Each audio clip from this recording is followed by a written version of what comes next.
Good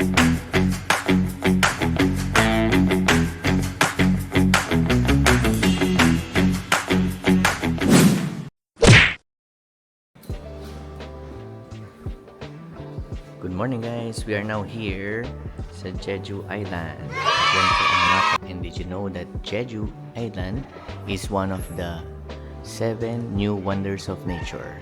Galing no? Medyo maulan guys kahapon na dumating kami dito. At medyo mauga ang airplane. Sumakay po kami ng Jeju Air going here sa island. Nag-layover kami sa Seoul. Ngayon, hindi na umuulan, drizzle na lang. Yan. Basta yung sahig. At wala pang kataw-taho kasi 10:36 pa lang. Siguro hindi masyadong busy sa lugar na to. Laid back din. Ang travel time from Seoul to Jeju Island is 1 hour and 30 minutes. May museum kami nadaanan. This is Arario Museum. Rainy.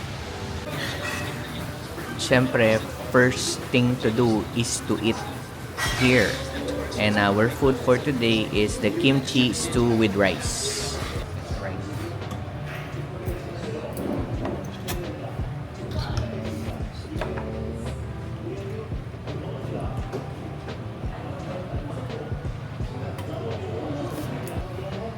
Yan, may tofu at merong beef.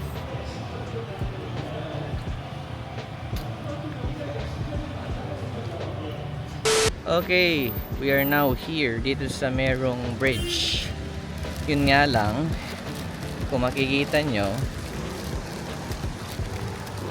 tuyo po dito, walang tubig. Ayan o, how sad. Pero may mga doon, nakita nyo yung mga duck. Kami lang po ang sakay ng bus going to our destination, which is the Shinhwa World. 7 stops siya, riding this 151 na number na bus. At yung ticket po is 3,000 won per person.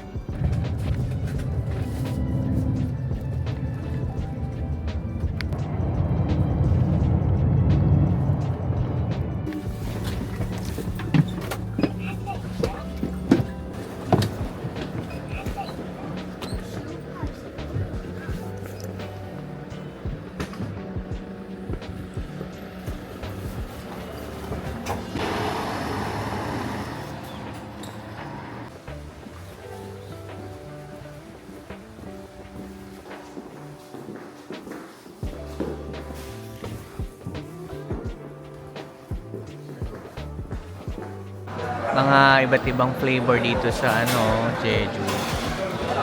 Black sesame cream frappuccino, mugwort cream frappuccino.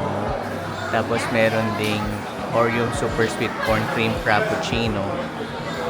Meron ding Jeju tangerine blended.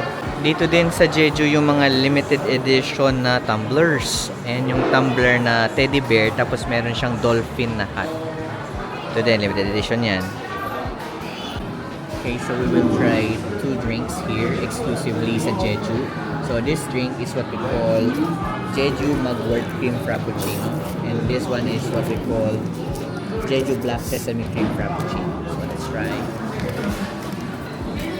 Si Mugwort. Hindi ako mahilig sa Frappuccino, pero dahil bagong flavor to and exclusive lang dito sa Jeju, tatry natin.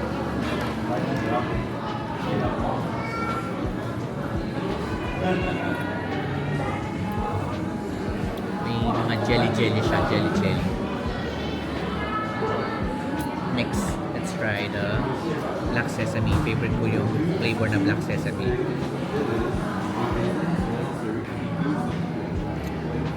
Meron talaga siyang mga parang mochi na jelly.